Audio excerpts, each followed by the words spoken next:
Estás escuchando un devocional del reto Mujer Verdadera 365.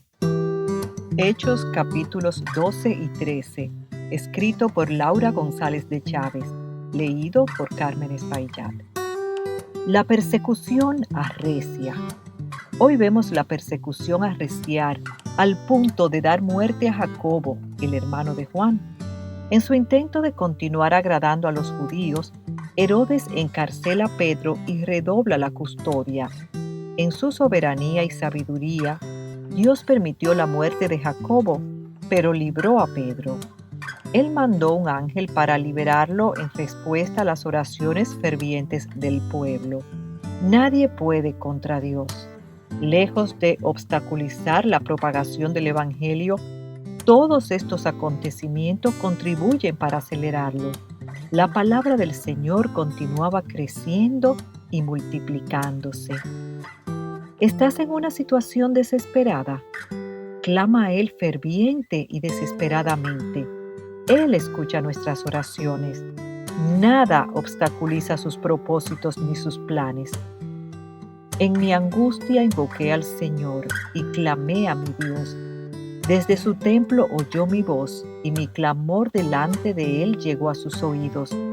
Extendió la mano desde lo alto y me tomó. Me sacó de las muchas aguas, me libró de mi poderoso enemigo y de los que me aborrecían, pues eran más fuertes que yo. Salmo 18, 6, 16 y 17. Muerte de Herodes. Muchos adoraban a Herodes y al verlo sentado allí en su trono con sus ropas reales, gritaban: «Voz de Dios y no de hombre es esta». Pero Dios es un Dios celoso y Él no comparte su gloria con nadie. Un ángel del Señor lo hirió y murió comido por gusanos. Siempre debemos tener claro quiénes somos nosotros y quién es Dios. Las personas son muy proclives a ser ídolos de hombres y el deber de todos los que están en posición de influencia es apuntar al único que merece toda gloria. La naturaleza humana necesita y a veces requiere y hasta exige la honra y la reverencia. Pero la llenura del Espíritu y la gracia de Dios nos ayuda a atribuir fielmente a Dios todo honor y gloria. Ayer leímos que cuando Pedro llegó donde Cornelio, éste salió a recibirlo y se postró a sus pies y lo adoró. La respuesta de Pedro es digna de imitar. Ponte de pie, yo también soy hombre. Ningún hombre o mujer debe cultivar, necesitar o exigir, ni siquiera sutilmente, la aprobación o adoración de los demás. Más bien debes resistir esta tentación y rechazarla y apuntar a Jesucristo. No a nosotros, Señor, no a nosotros, sino a tu nombre da gloria, por tu misericordia, por tu fidelidad. Salmo 115:1. Comienzan los viajes misioneros de Pablo. En el capítulo 13 vemos cómo inician los viajes misioneros de Pablo. Me gustaría resaltar varias cosas. Número 1.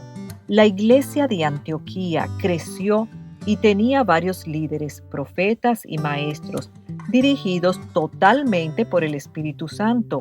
Estaba compuesta mayormente de gentiles. En medio de la oración y el ayuno, el Espíritu les guiaba hacia los próximos pasos. Es así como apartaban a Bernabé y a Saulo para la obra misionera. Oraron, ayunaron, impusieron manos sobre ellos y los enviaron. Más que la iglesia, los envió el Espíritu Santo. La iglesia simplemente obedeció. ¿Cuánto podemos aprender de estos creyentes y de su forma de hacer ministerio? No se movían sin orar y ayunar, y cuando Dios les guiaba a hacer algo, no tardaban en hacerlo. Seguramente Pablo y Bernabé eran muy útiles y necesarios en aquella iglesia que crecía cada vez más. Sin embargo, esto no impidió que los enviaran. Dios era el comandante en jefe de esta misión y ellos solo eran obedientes. Número 2. Pablo y Bernabé, con Juan Marcos de ayudante, salen hacia Chipre. Pafos Perge de Panfilia y Antioquía de Pisidia. Y en todo lugar proclamaban la palabra de Dios en las sinagogas de los judíos. La obra de Dios siempre va a encontrar oposición. En Chipre, un mago o falso profeta judío llamado Bar Jesús, hijo de Jesús, les hizo oposición tratando de impedir que le predicara al procónsul, quien deseaba oír la palabra de Dios. Al igual que vimos ayer con Pedro y el mago en Cesarea, Pablo tuvo el discernimiento necesario para ver que este hombre era más bien hijo del diablo y que estaba lleno de engaño. Lejos de evitar la conversión de Sergio, lo que ocurre con el mago, se quedó ciego cuando Pablo lo maldijo, hizo que el procónsul quedara maravillado y creyera. Dios usa hasta las artimañas de Satanás para avanzar su obra.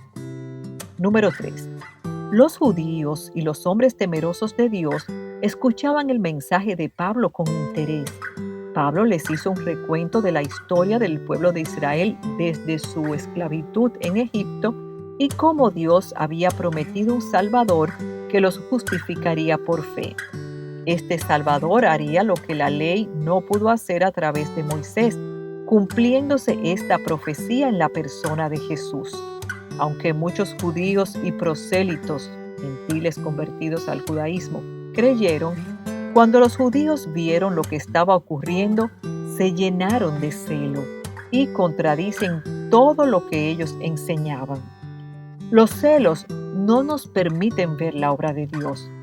Instigaron a todos a expulsarlos de la región. Pablo y Bernabé hicieron lo que Jesús les recomendara a sus discípulos cuando los envió de 2 en 2 a predicar. En cualquier lugar que no los reciban ni los escuchen, al salir de allí, sacúdanse el polvo de la planta de los pies en testimonio contra ellos. Marcos 6:11. Pablo y Bernabé cumplieron con llevar la palabra de Dios primero a los judíos, pero ellos la rechazaron, se volvieron a los gentiles.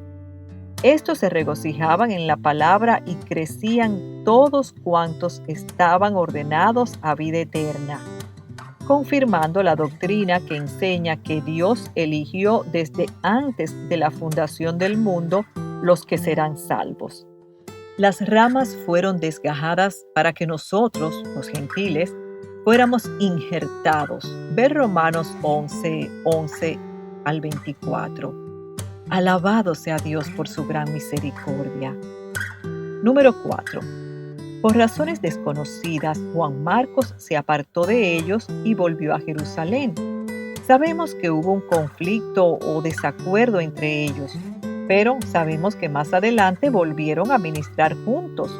Vean Colosenses 4:10, 2 de Timoteo 4:11, Filemón 1:24.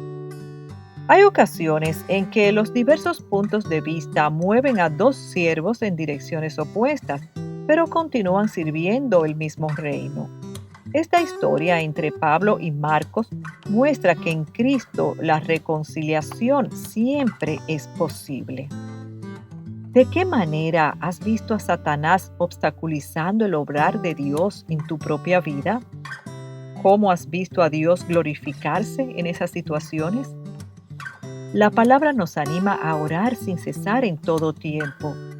¿Hemos visto en esta narrativa el poder que Dios pone a nuestra disposición cuando oramos fervientemente?